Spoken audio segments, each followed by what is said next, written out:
global TV talk show. I'll get out of the way. And with us is Fabienne Jacquet, an author and trainer, a consultant, all about personal branding and personal branding, right? It's innovation. I'm an innovator at heart. It's my DNA. I'm sure we will talk about the way I'm reinventing my life, both professional and personal. But innovation is really who I am, an innovator. Well, that's Like great. it. Well, Mark and I have known each other 20 years or so in business, originally from Newport Beach area, Hmm. and in the transportation and real estate business industry, focusing in on um, some of the world's smartest doctors and medical researchers, helping them relocate their offices and brain tissues and other sensitive product across the country, across the world securely. And about 20 years ago, Mark uh, was attacked by Parkinson's Ah, and still has it. But he has written two books, Mark, and he's Two been books. on Yep. TEDx great. speaker, That's great. and he's a motivator, and he's been my star on a medical TV show that the two of us began a few years ago called To Life with an exclamation point. Oh, yeah. Welcome again, Mark. I'm going to admit Philip Berry. He's just come in All right. and we'll get him involved too. We are recording. And hello, Hey, Philip. Philip. Welcome. Hi, Philip. 1 minute. There he is. There he is. Oh my God, it's so good to see you. Hi. Yeah. Okay, All good, right. good. Yeah. Adjust your camera. There you go. Oh, there he Yeah, goes. right, right. He's got some Or, hydraulics in there, I think. so are you adjusting your camera or your seat? No, I did my camera. Oh, because you're going up and down. Oh, yeah, no, no, Okay, that's me the too. seat. Let's all do that. That's the seat. That's the You have to seat. move anyway, it's good for the body. Nice. So we've been quickly getting together here, and we're on live TV recording right now. Oh, great. So Fabian just held Oh, up her book cover. Why don't you do that again? okay. Yes. I just have to do one other Nice. thing here Yeah, while I'll be right back on it. That's yeah. fine. So Venus Genius. Yeah, the female prescription for innovation. And I'm talking about the importance of having a balanced energy in innovators. Because so far, innovation is really handled like business with the masculine energy of return on investment and let's do it and more and more and more. And I was just like, let's connect to our feminine energy with traits like empathy, collaboration, intuition, gratitude, and especially at the beginning of the process of innovation. At the end, it's nice to have the masculine energy and make things happen. But at the beginning, we really need to understand the consumer's needs. We need to be intuitive, need to be creative, collaborate, and so on. So this is the entire book. It's not men versus women. It's really the feminine and the masculine energies we all have in us, and we're all on the spectrum. I got a lot of masculine energy I narrate in the book.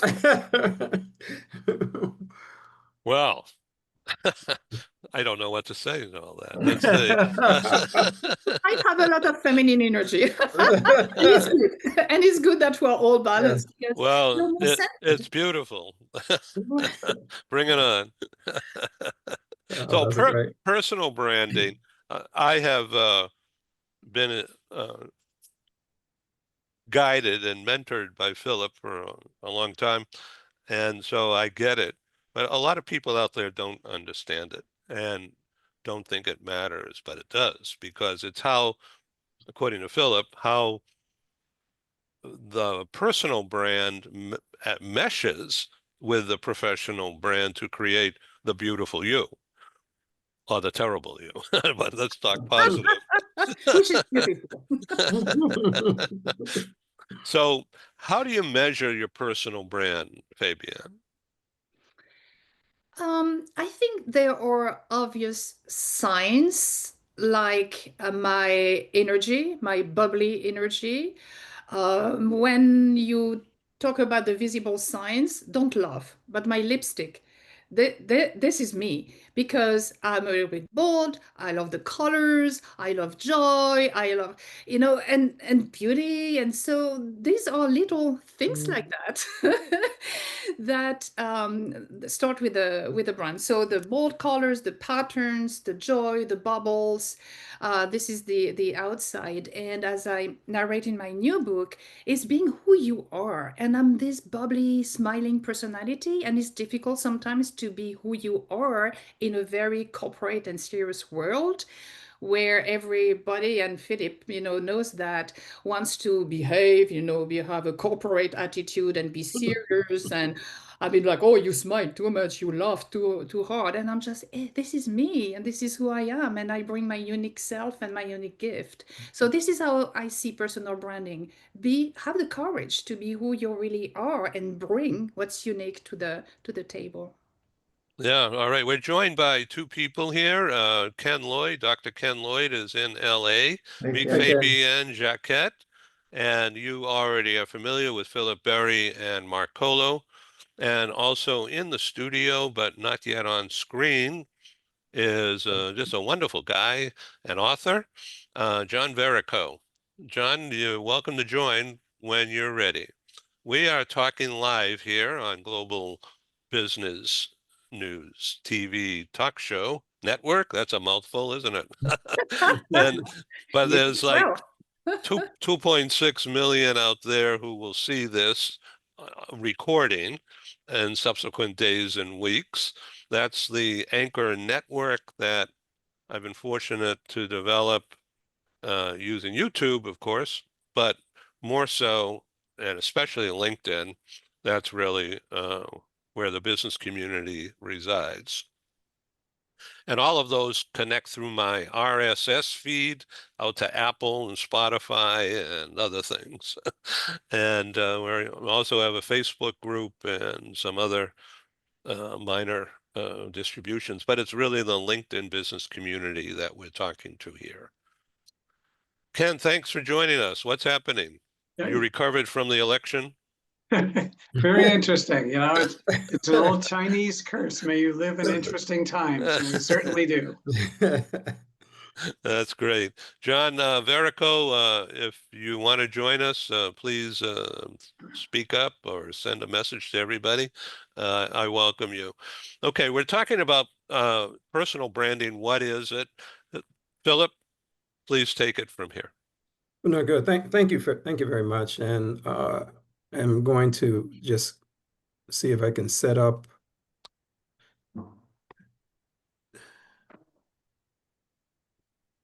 And Paul Falcone is joining us. Oh, Paul, that's great.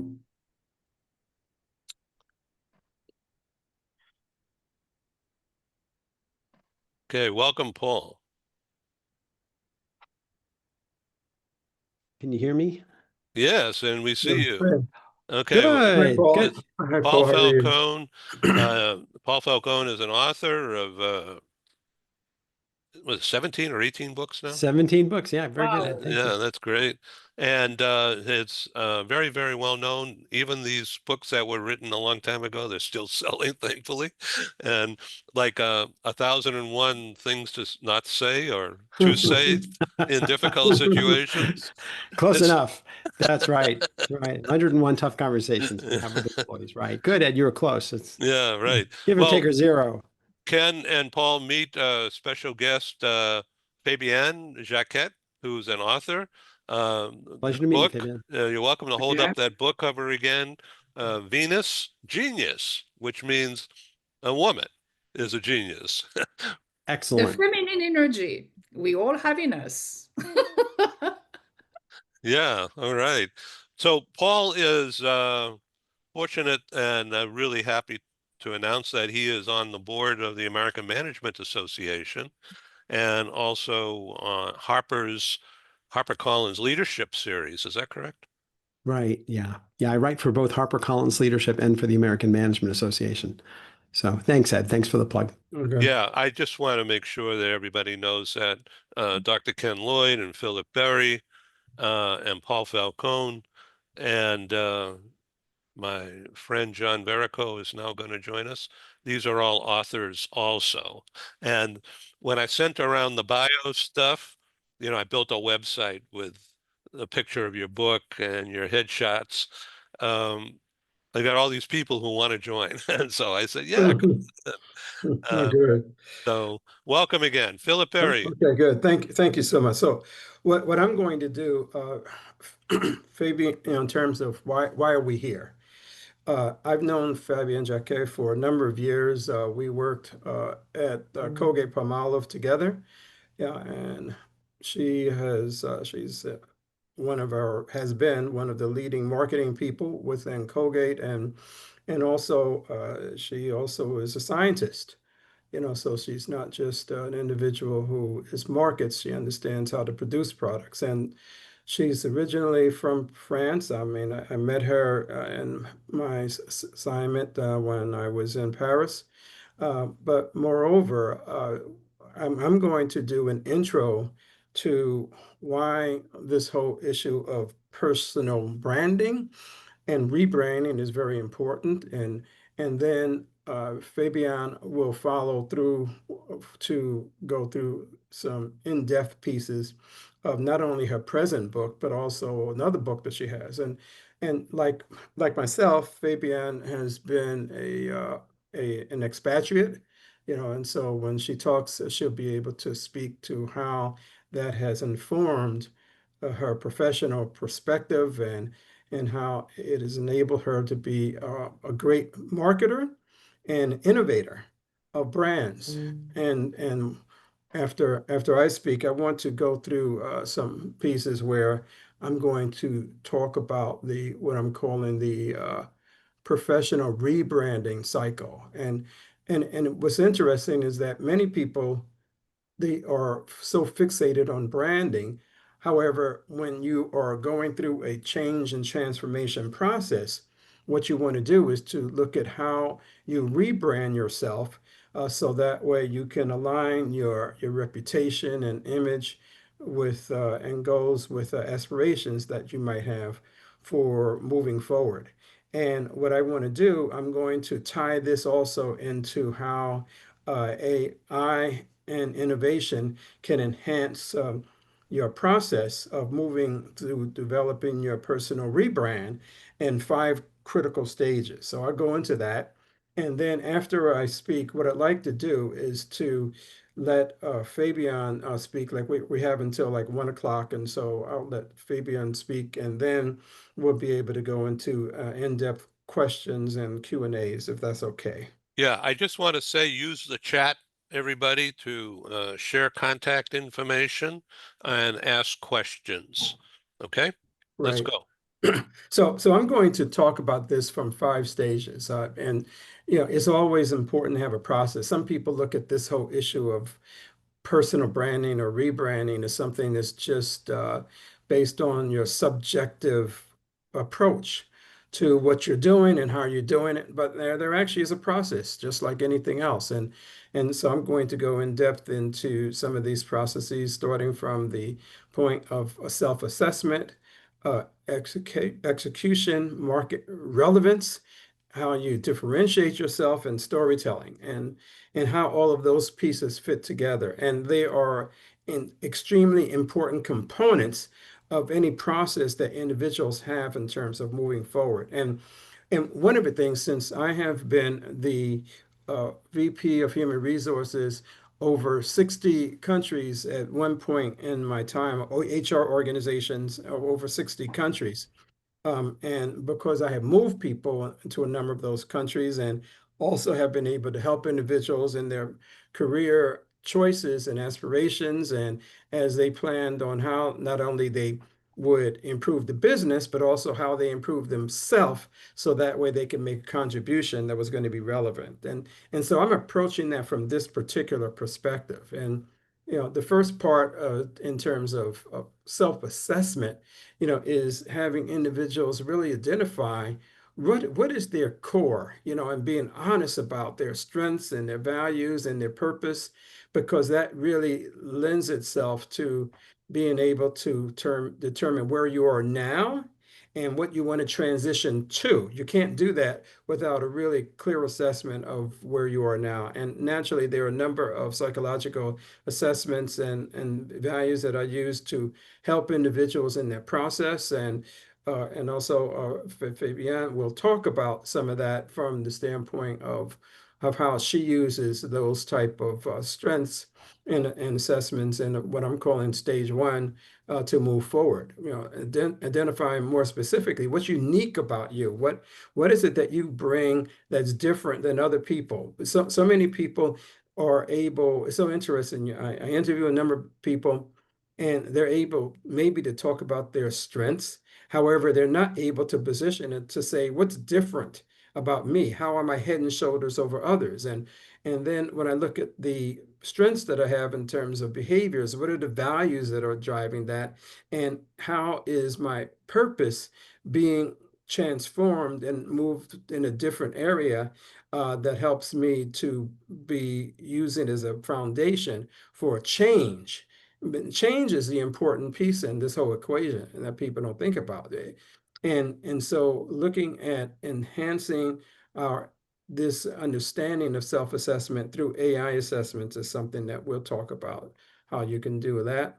And then from the standpoint of the stage two is, well, what's the relevance of who you are to everything that's going on in the world? How can you identify what the shifts are that are in the market and the trends where, matter of fact, AI is a big trend right now. And since I started in the computer area working um, at IBM, I was able to develop a high degree of technological comfort, with changes that were always coming about. I was always in an organization that was changing. And so being able to stay abreast of what those changes are and understanding what the needs of the audience are. If you're marketing to people and wherever your market might be, as societies have begun to change in their core, from a standpoint of the strength of the demographics that are taking place in different countries and different regions, the needs of individuals change. And so how are you as an individual being able to adjust to that and to market yourself? And how can you benchmark using AI? How can you use AI to help you to identify what the gaps are that are out there and what opportunities that might exist in order for you to move forward? And so this is how you enhance your understanding and use AI not as a threat, it's not a threat, but as a tool that can assist you in moving forward. And then what you want to do, because there's so many people who are in the field of whatever field they happen to be in, the lawyers, doctors, engineers, the HR people, what you want to do is to differentiate yourself because it's a crowded marketplace out there. A number of people that call themselves the same thing, but then how are you able to clarify and showcase what's unique about the value proposition that you bring and what you bring to the party, so that way you're not an also ran, but you are head and shoulders over others who are out there based upon the work that you do. One of the things that I did, and when I started in the HR area, I started domestically, but then when I moved internationally and helped to develop in the say in 1989 and in the 90s, when the emerging market was really beginning to change, and you had countries and throughout Eastern Europe and throughout Africa and throughout Latin America, new industries coming into play. And so there was a need really to differentiate and to develop new unique skills and to differentiate myself from others who would be in the marketplace. And what that does is that when you see how you can put all of that together, then you can think about, well, what really makes you different and what's unique and what sets you apart from other people. I have always established my brand as an individual who is very global and has a very specific and unique global perspective from other people who are in my field. One of the things, matter of fact, I've just done, this is sort of a breaking news type of a thing, with the book that I have on terms of how you can be embedded and you believe. I just was able and got licensing to develop the book in Spanish and also in French. So you will, if you go on Amazon, you will be able to see my book in both of those languages. Yeah, and so that's very unique because a number of people focusing on the domestic market, but then what are they doing globally? How are they really positioning themselves on a global basis? So that way you can reach out to new people and younger people, older people, people who are trying to change and shift the way they're focusing. So that's one of the things that I'm doing in terms of providing a unique perspective.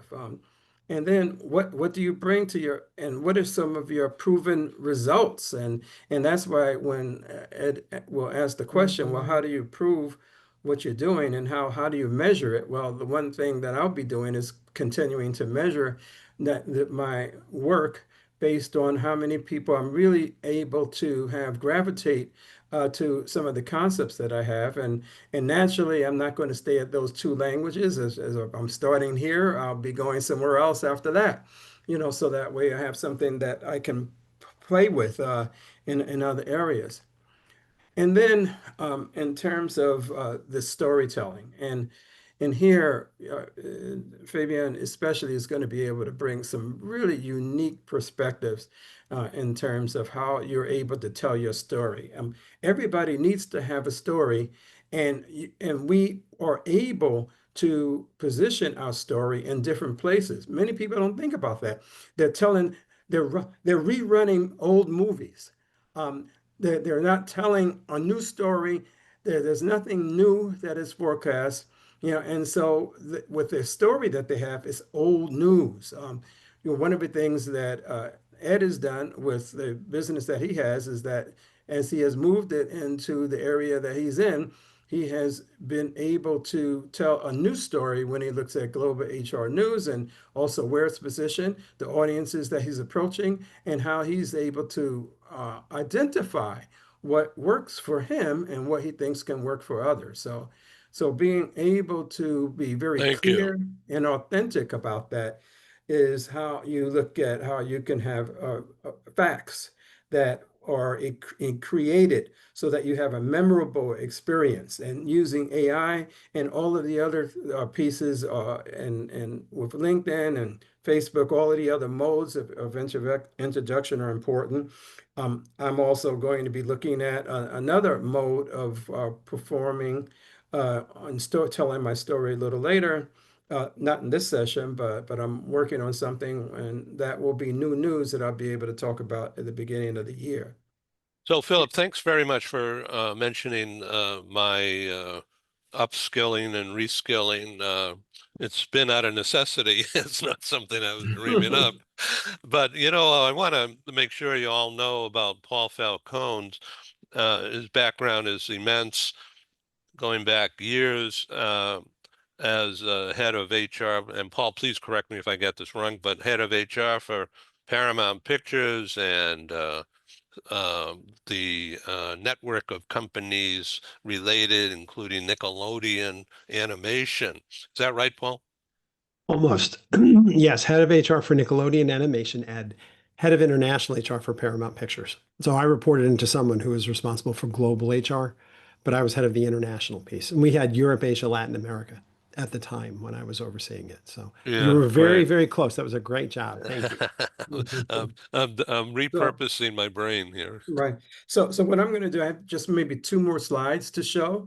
And then what I want to do is to move into Fabian, so that way we can continue with a robust discussion. And stage 5 is the execution stage. I already identified 4, and that having consistent action that demonstrates your brands through your behaviors.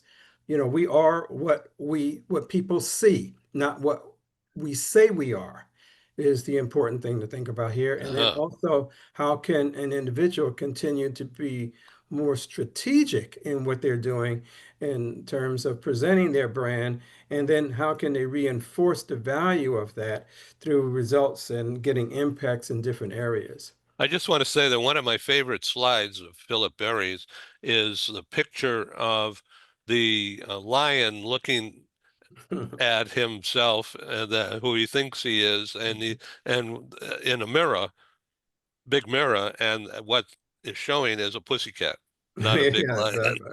Yeah, definitely.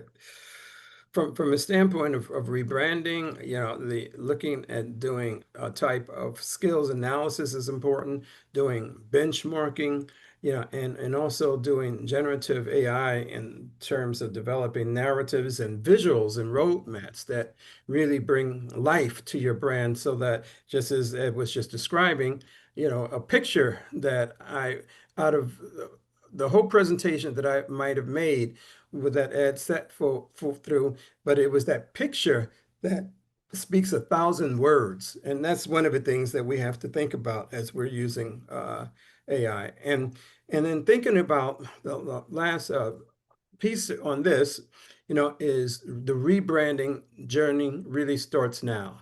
Individuals need to assess where they are today, identify market opportunities, define their unique value, a compelling story that they're going to stay with, that's going to stay with them forever, and then how they can execute with consistency and visibility. And these are some of the things that I talk about when I sit down with individuals in a session in order to help them to identify where they are now and where they want to go. And this is a copy of the book that I have, and also how you reach me. And what I'd like to do is to move this discussion to a point where Fabian can build into this. And then what we could do is we can have a great conversation, if that's okay. If it's okay, if I can move from this, and so that Fabian, I want to give Fabian the time so that way she'll be able to present. Okay. Okay, Fabian, I invite you to use my screen share. Oops.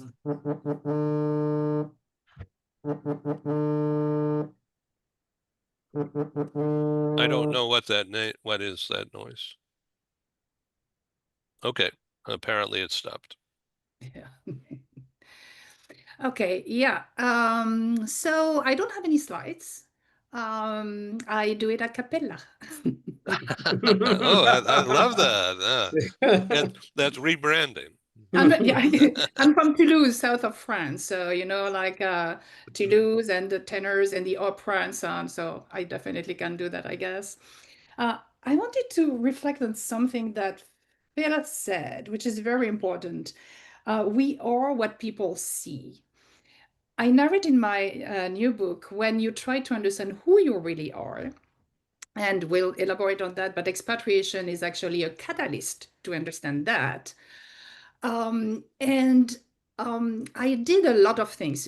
Phil, you're familiar with all these personality tests, and some are good, some are not really, really very good. And one was called the animal print. And this lady is based on your numerology, on your date and place of birth. And she gives you your personality according to animals. So you have a print, and your different aspects of your personalities are through animals. And the way people see me, I'm a bison. So not violent, but I'm very assertive. I know what I want and so on. At the beginning, we were talking about energies, this masculine energy that I have because I'm a scientist when you didn't have a lot of women at that time. And I was brought up between two brothers. I was in the corporate world. I always have to fight with masculine energy. And this is how I survived in that world. And so this is what people see. And then my soul animal is the honeybee. So honeybee is collaborative. It works hard. It has fun. It's joyful and so on. So this is just to illustrate what you said, Phil, what you want to project. And this is why I decided that, yes, I could be assertive, but I needed to have my true personality shine through, as I said before, this bubbly, joyful person. So I just wanted to elaborate on that because I think this is something very important that we tend to forget because we know we feel who we are, but we don't realize how others see us. Good point. Okay, so now a lot of things you said in your in your speech, Phil. Identify the strengths. Okay, so what differentiates me in terms of my branding? I always introduce myself as I'm half French, half American, half scientist, and half marketer. I know, too many halves. But as we say in French, when you love, you don't count. So I think this just captures who I am. The diversity, the joyful, the humor, because life we have to it's serious, but we have to take it lightly. And I think that in these days, people talking about the consumer needs, people need a little bit of joy and lightness because the world is very dark. And so this is what I found through Tai Chi sessions, through a lot of personal work, that I'm here to bring that. I'm here to bring this optimism, this joy, this lightness to people. This is my mission in life through my strengths. And this is innovation, being a scientist, and so on. So my brand, as I keep changing and innovating, I'm redoing my entire website now, I'm rethinking, but I'm innovating, I'm helping people, businesses and individuals, innovate or reinvent their life. And it can be professional, with, I think, Venus Genius helps, and personal also. The fact that is different is that I'm doing it because innovation, if you Google innovation and innovation consultants, wow, you have a lot of people. So to feel how to differentiate. My point is that I do that through the feminine lens. And again, it's not men versus women. It's really the feminine energy that we need more, I think, in this world to counterbalance the masculine energy that we also need. We need the balance. And pinch of chemistry. So in both books, this one, Venus Genius, I don't know if we can see it, but I did my little formula. Okay, I will tell you what it is. So my little formula is that for innovation, to innovate products that make sense, are meaningful and sustainable, if you practice empathy, nurturing, intuition, inclusivity, and gratitude, you catalyze that with collaboration, you get innovation that a little hot resonates emotionally with consumers, plus a dollar sign. Of course, it brings money to the bottom line. Okay, it's a twist to science, okay? But this is my differentiation. This is how I bring my message through this formula that may sound gimmicky, but people remember. And so I developed that in the book. For the new book I'm writing now, that will be published in December, so very soon. I'm just finalizing the manuscript and the cover and other stuff, which is fun. It's called Champagne and Apple Pie, Uncork Your New Life. And this is how my expatriation from France to the US in the early 90s brought me to the conclusion that some people think expatriation, and Phil, you can comment on that, is flying away, running away from your past life, starting from scratch, everything will be peaches and cream, will be wonderful. Well, no. The real reinvention when you move to a new country is to discover who you really are with your strengths and your limitations. Because when we are in a familiar environment, we function on autopilot. But then when we are thrown, and it was in 92, and no cell phones, no internet. So it was very difficult for me as a single person to be just like thrown into this American culture I didn't know at all. And I narrate how I discovered strengths. And I differentiate two types of strengths. And again, I've got a formula for that. You have your natural strengths, the ones you were born with and you acquire naturally. Then you have the aspirational strengths. And a nice way to identify them is really to look at the people you admire, the mentors. This is what you would like to have. And you can acquire that with training. And then very, very, very importantly, and for this, you may use AI, but something that is extremely powerful when we identify our strengths is to identify our passions. And the passions, AI cannot tell you what your passions are because they come from your childhood dreams. When we were a child, say, okay, oh, I wanted to be a fireman. Oh, a fireman. But was it, and the important question is why? Is it because of the gleaming track of the, you know, the costume and so on that will impress women, or is it because you want to save people's life? It's a totally different motivation behind that. So understanding why you wanted to do that, and what really was behind this passion is really what motivates you. So you have your aspirational strength, your natural strength, your passions, and then you need a catalyst to discover the products of my formula, which are your joy and your purpose, and they go together. Because joy without purpose doesn't make sense, and a purpose that you don't like doesn't make sense either. And I know a lot of people are talking about better, and I'm challenging in the book what better means. Because for a lot of people, better means fixing your downsides. The infamous performance evaluation, Phil. In terms of your areas of improvement, and I'm just rolling my eyes. Okay, again, you're too emotional, you smile too much, blah, blah, blah, blah, blah, blah. And I'm just like, guys, this is who I am. These are my strengths. I'm an innovator. I get more done with my smile than you bullying people, okay? So just respect who I am. And instead of trying to fix me and fix my shortcomings so that I can be an average like everybody, let's build on my strengths and passions. This is what will make me effective, bring my unique gift, and be more effective. So I will stop here because it's a lot of talking, but I would like to hear if you have any comment, if feel it illustrates well what you wanted to talk about. Bill? I think what's so important, and Fabian, it would be nice if you would talk about the, like, when you moved from Paris, and then, you know, from France to the United States. What were some of the unique strengths that you had to develop that may not have been as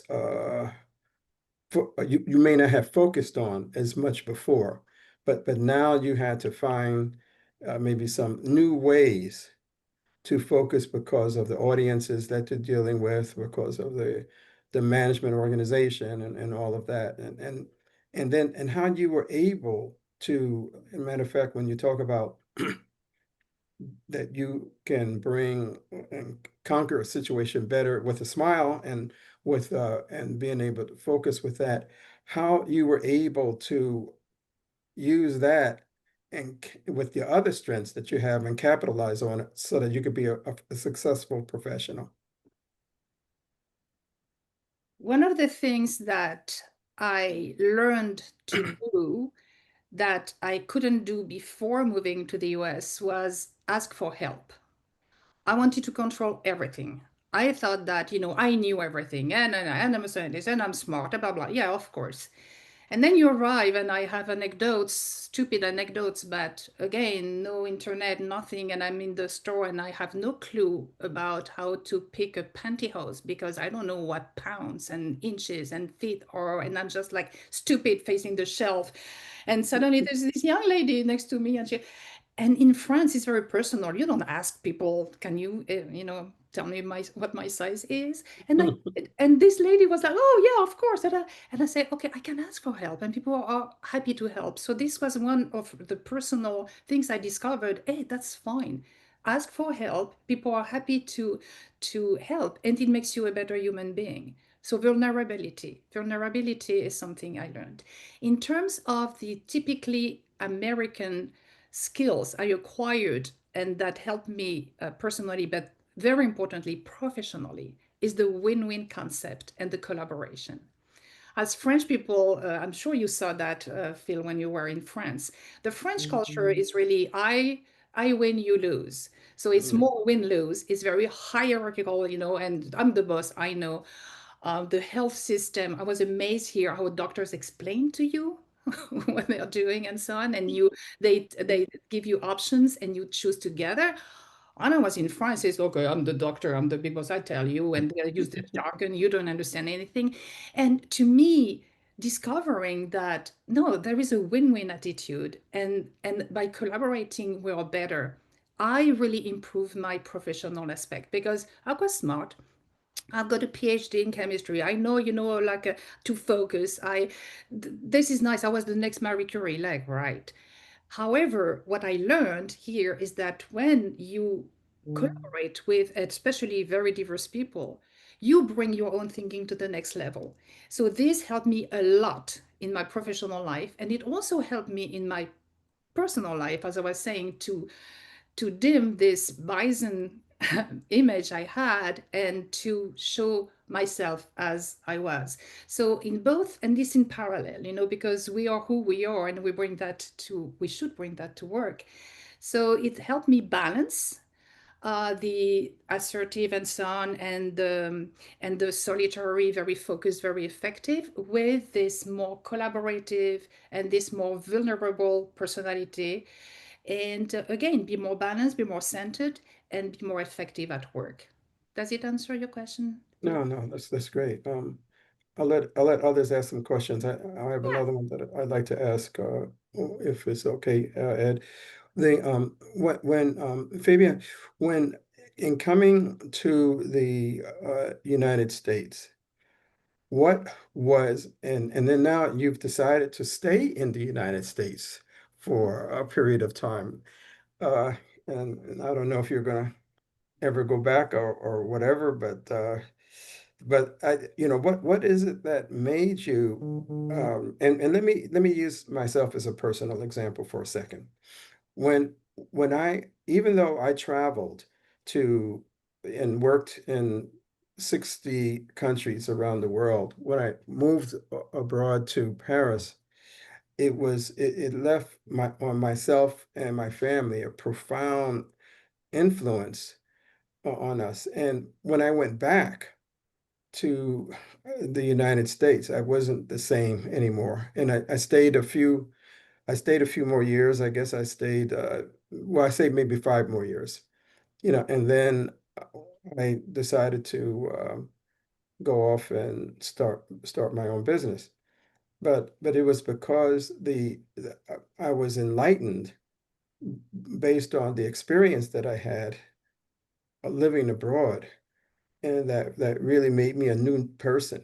And so when you think about yourself and where you are right now, and maybe others who also, who your friends, people, associates who have moved, what is the learning there that's impacting your future, your present and your future?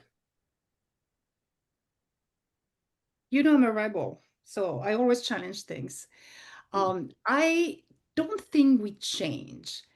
I think we uncover facets of our personalities and ourselves that were hidden. When we are in our home country, again, we are on autopilot. We know the ropes, we know everything, we just go, and we have a lot of skills, but we don't need to use them because, we function like that. And then suddenly, to your point, you are not in the US anymore. You go to France, to Paris, and you discover a new culture, and wow, and you discover aspects of your personality that you didn't know before because they were, again, muted, but they were still there. I don't think we really changed fundamentally, but I think we evolve, and we discover again new facets, new traits of our personalities that we didn't know. If it does make sense, Phil, does it make? Yeah, no, definitely. Yeah. Yeah. So what motivated me? Um, I was in France and I was a PhD in organic chemistry again. I was hired by a French company. I was in R&D, research and development, and life was very wonderful and so on. And I was like, okay, I did that. I'm very happy. I want to move to marketing. My boss is like, you what? I'm sorry, Fabian, but doctor, you stay here. And I was like, but I want to know. No, no, no, no, no, no, no, no, no, no. You stay here. Okay. And then, as you know, Phil, this French company was acquired by Henkel and Colgate. And I had a proposal from Colgate that I accepted. After 2 years, no, just after that, they asked me because I wanted to move also internationally. One of my childhood dreams was I want to go to America. Un jour, j'irai en Amérique. I was 5 years old. I said, one day I will go to America. Everybody was laughing. Yeah, sure. I had that. I don't know. It was, I'm sure, after the Second World War, my parents were, very grateful for Americans. So you had the American dream, I think, but it was in me. It was in me all the time. I wanted to move to America. So it was first that. And second, so I moved to R&D with for Colgate in Piscataway, New Jersey. And I narrate it was like an interesting move. It was fun. And I learned a lot. And then after 2 years, I went to the top of the house and said, you know what, I want to move to marketing. And here the answer was, well, you know what, it would be another person who would say, go back to the bench, but you might be successful. But we'll have so we negotiated and I started from scratch. So I was in a very good position, with the corporate world, with the team and the big office and blah, blah, blah. And I started as assistant product manager in marketing. It was tough, but I learned. And my objective was really to learn innovation from the beginning to the end. I knew what was happening between the molecules in the beaker. I wanted to understand better how this affected the consumer, how they would pick that product and enjoy it. So to me, this was my objective. This is what was exciting me. And I remember very well a mentor I had at Colgate. And he was a wonderful mentor, and he understood who I was. And when I tried to move from technology to marketing, it was not that easy. And I consulted. I went to headhunters. Everyone said, no, no, no, no, no, you will ruin your career. No, no, no, don't do that. And then my mentor, when I shared that with him, he asked me the question. He said, Fabienne, in your career, do you want power or fun? Knowing me, I didn't hesitate. He said, so then do it. Because you will have fun, you will discover, you will learn, this is you. But if you want power, you stay where you are. Because if you leave technology, you will not be on top of science anymore. And you are joining marketing without all the, late, and the others have the benefit of their education, of a lot of training and some that you don't have. And you will never be a good marketer or a good scientist anymore. And he was right, but I was a good innovator and I was happy. So this is what motivated me, because the US, and in the book I interviewed the new book, Champagne and Apple Pie, and it interviewed a lot of people. And all the French people I interviewed who moved to the US all said the same thing. Why did you move? Opportunities. And the US is the land of opportunities. I think you may not realize that because you live here. But it's open. You can do things if you really want. And you are recognized by the value you bring, and not by your title or whom you know and so on. So this is really what motivated me, this, plus the fact that here, and especially in Charleston, South Carolina, I walk in the street, say, hey, hi, how are you doing? And so on, hey, honey. And I love that. People say superficial. I don't care. It makes my life happier when I see smiling people who say hello in the street, rather than people going, it's Monday, another day. And you know that attitude in Paris.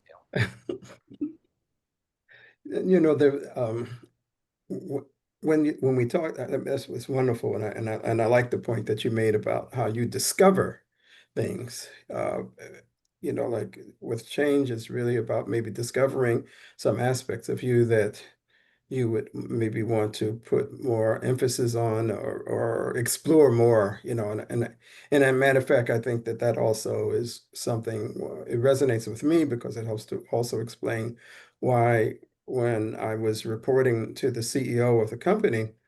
And then when I told him that I wanted to leave, and he said, well, you know, look, maybe we can give you, matter of fact, Paul, especially you and can appreciate this.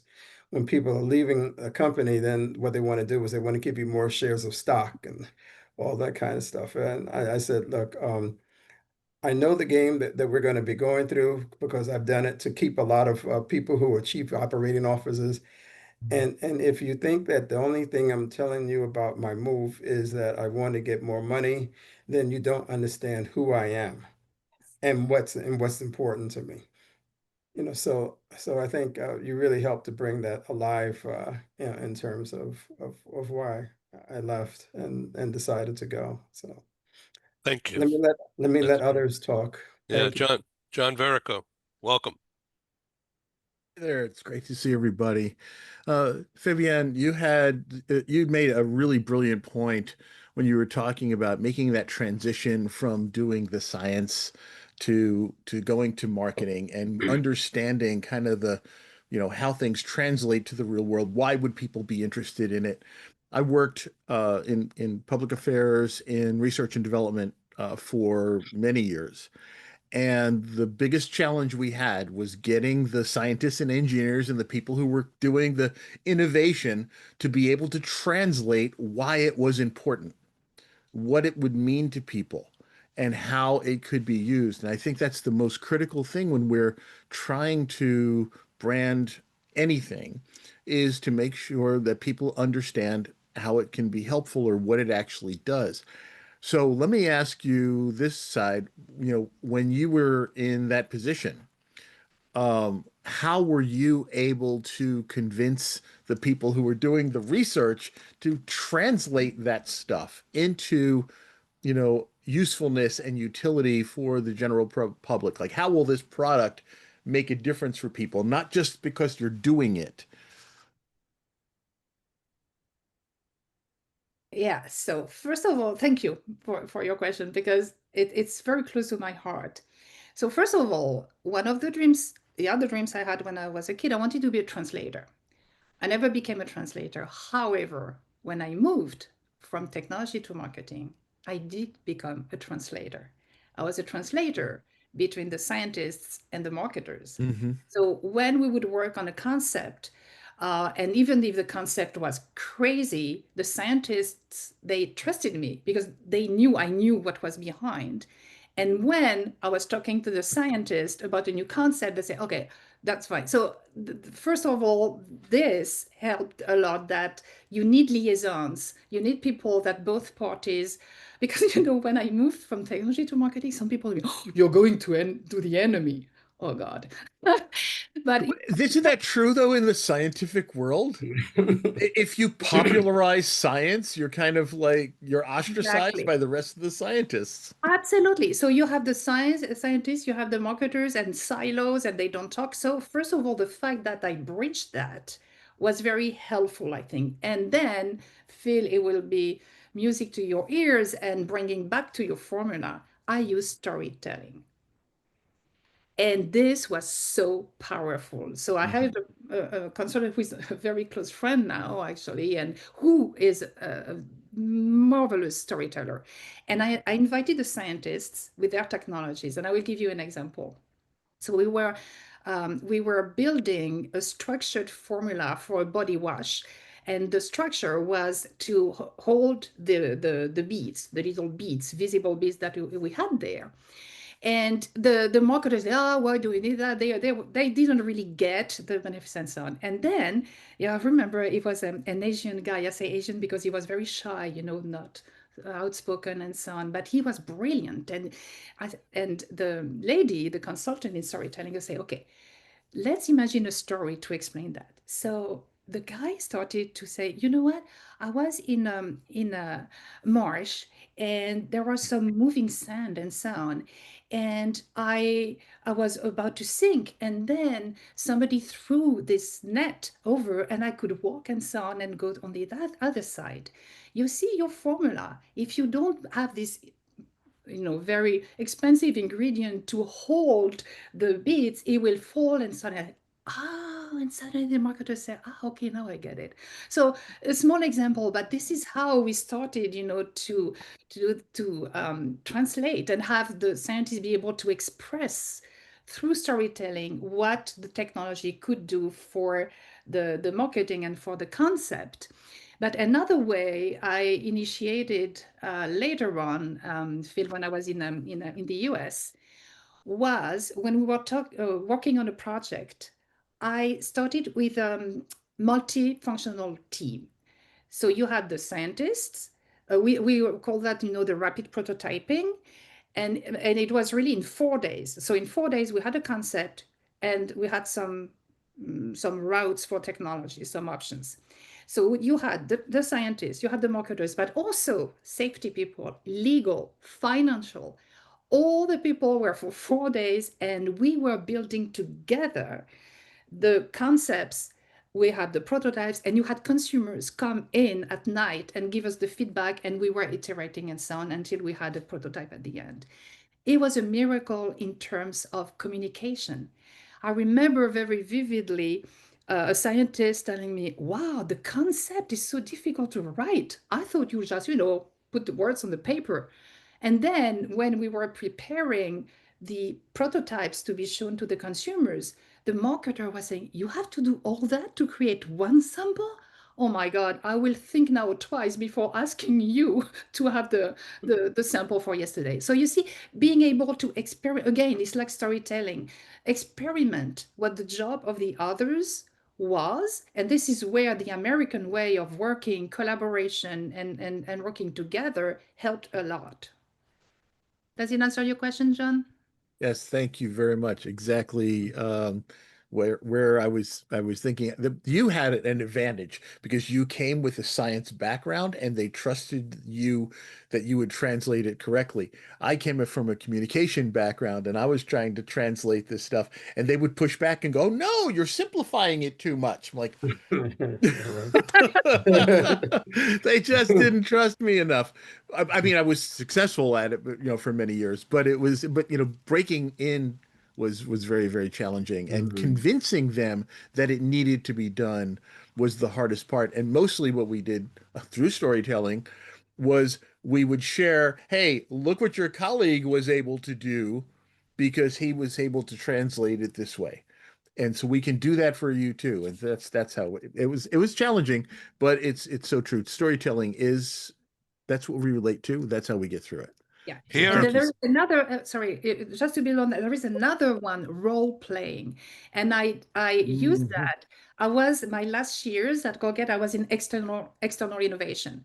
So we were bringing external technologies, especially from startups and very small companies, to the scientific world of Colgate. And imagine the pushback I had at the beginning. It was like, oh, you mean we don't know what we're doing and we need external help? And for these small businesses, oh, well, yeah, I heard it.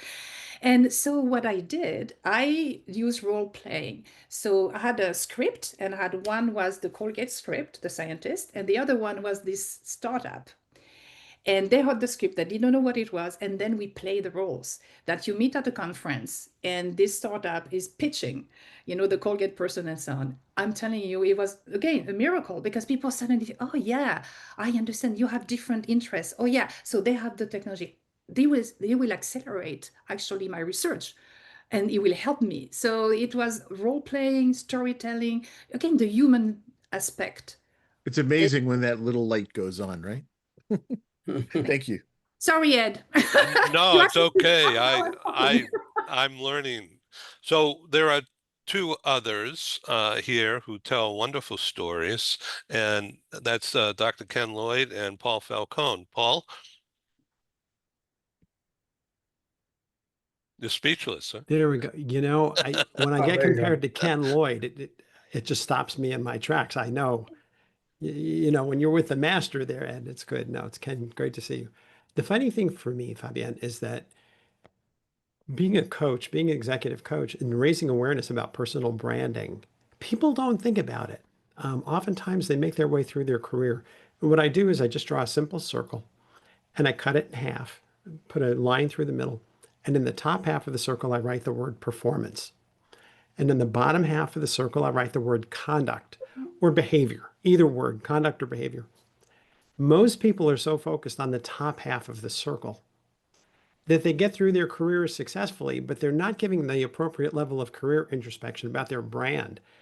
What you're talking about is what CEOs are talking about in all these surveys. What is it that they're looking for? They want emotional intelligence.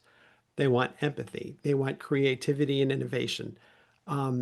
They want accountability. They want the ability to lead through crisis, what they call managing compound volatility. All of those key things that they want in their leaders are in the bottom half of that circle. But you would be surprised how many people go through their careers just worrying about the top half of the circle. And I think when you can use a simple tool on the back of a napkin or the back of an envelope, it's funny how all of a sudden it raises awareness and they become much more open to what is my elevator pitch? When I walk out of the elevator and the door closes behind me, there are 4 people behind me in that elevator now talking about me. And do they say, oh, that's Paul Falcone. He's been here for the last 3 years as the CHR. Is the next word out of their mouth and? Or is it but? Is it and? He's wonderful. You should get to know him. I've never spent time with him that I didn't walk away with great ideas. Or is it but you might want to cut a white swath around him. He's difficult to deal with and you never know what's going to set him off. And these little tips and these little tricks, I think, fall perfectly to me, Fabienne, into how to raise awareness about what personal branding is and how to help people become more conscious of it. So I love the work you're doing. It's fabulous. Congratulations on the new book. Oh, thank you. Yeah, I'm very excited about it. Ken? Wow, I think it's great to have someone at the level of Paul Falcone tell stories about you. So, Paul, thank you. You're welcome. Fabienne, this was so interesting. My bias mindset is that I think having a scientific, technical background is great for marketing, because marketing shouldn't be, oh, I have an impression, I have an idea, seat of the pants, we tried this before, it works, as opposed to a mindset that is focused on, let's be serious, let's be analytical, let's do some studies here, let's not just jump into this, let's review what we're doing. That kind of mindset, because marketing is not just advertising jingles. People think, oh, marketing, advertising. Marketing is an entirely different construct. And I think your kind of scientific contributions and mindset in approaching the field really come out as a strength. So I would think, well, if we could get a solid technical analytical person into the marketing role, we get the best of both worlds. Because obviously your creativity, your spirit comes through very, very clearly. That you, what was it, a bison, and then the Honeybee. A honeybee. Yeah. But the honeybee, yeah. But I don't see the stinger, which is good. So I'm not let's say what is the other one? The stinging one, the wasp. I'm not a wasp. I'm a honeybee. yeah, focus more on the honey. That's exactly right. Yeah, it's just an excellent presentation today, and I really do like the aspect of storytelling as a concept. Years ago, I wrote a book with Dr. Donald Moyne, and we were studying salespeople, the most successful ones. The most successful persuaders, if you will, use storytelling.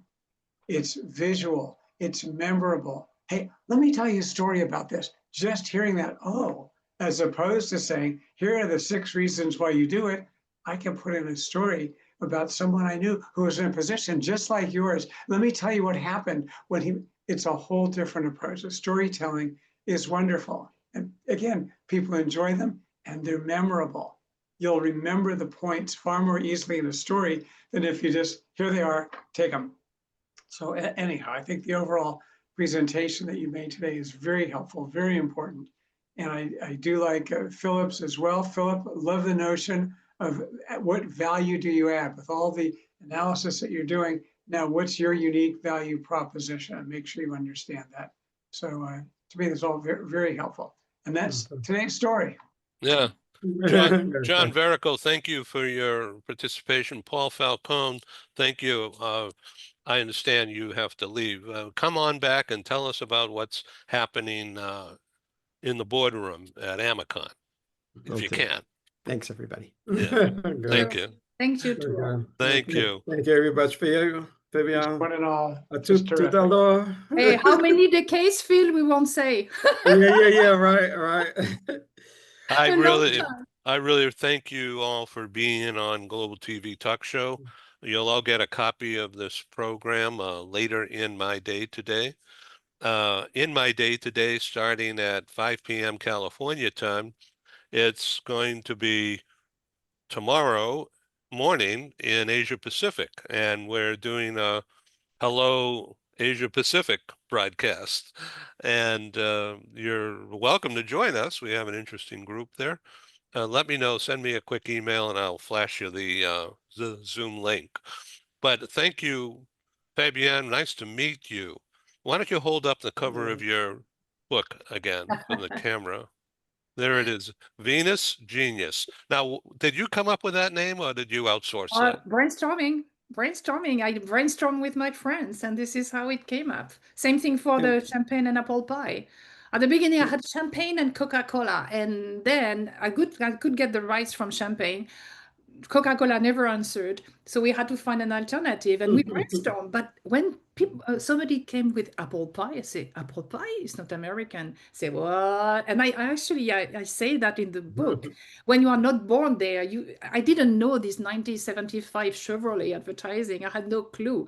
And so everyone would say, yeah, champagne and apple pie. This is the okay. So this is how it. And somebody, I had reinvent your life, and somebody say, no, uncork your new life. I said, oh yes. So brainstorming. Yeah. Brainstorming is That was it. a solution to a lot of things. I've never had champagne and apple pie. Yeah, I think we'll have to have a meeting to toast that in, Fabian. Oh yes. Oh believe me. Oh believe me. Yeah, Yeah, and absolutely. Fabian, you can right. Ed Cohen, he's very open, with his meetings. So you should feel free to join any of the sessions when he sends you information on that, and just like he's doing now. And He's very I really welcoming. enjoyed, the fact that it's okay. I don't know if you will see that, but it's Champagne and apple pie. There it is. Uncork your new life.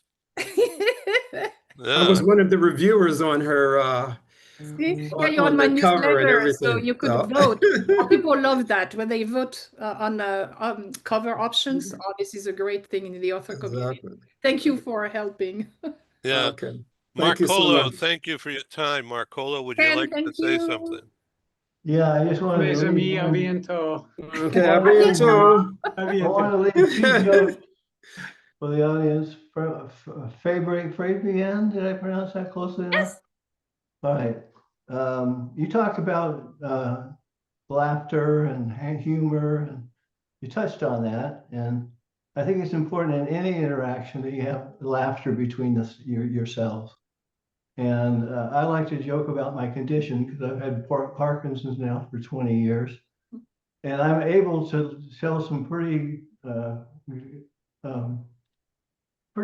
difficult to tell normally jokes that for anyone else to say, but I can say it because I know it and I've had it. So what do you call a javelin thrower who has Parkinson's disease? No. Okay? Shakespeare. Oh. I like that.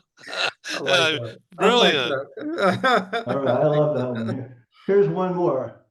I was in the moving and storage industry for 50 years. In that whole career, I never once thought I could think of myself as a mover and a shaker. Oh. That's brilliant. But thank Mark, you for sharing, Mark, because it's I appreciate that because again, you can when you are in pain, you can roll and and just complain, or you can just be yourself and to your point and laugh about it and laugh with people. Exactly. That's so true. All right, I'll share the other ones with you at a later date. Yeah, Yes. thank you so I much, Mark. look for other sessions. Yeah. Thanks, Mark. Appreciate it. And Fabian, I look forward. I'll be talking to you by and by for sure. Absolutely. And thank you, Okay. Ed, for having me. I really appreciate being able to share my passion and with this type of people who are so open. And that I love that. I love this type of crowd. I Yeah, will invite you to many opportunities, and I hope you Appreciate come. Thank you all for joining me in Okay. what I affectionately call the global meeting room. Where Mhm. else could it happen at no cost to anyone? Exactly. Yeah. Thanks very much, Ed, and thank you for arranging it all too. So Uh, And I, thank I, you take for the care. introduction, Phil. Okay, no, definitely. Okay. Excellent. I'll I toot love along. I love doing this. Guys, don't behave. It's boring. And with that, Yeah, with ciao, that, yeah. ciao, ciao, ciao.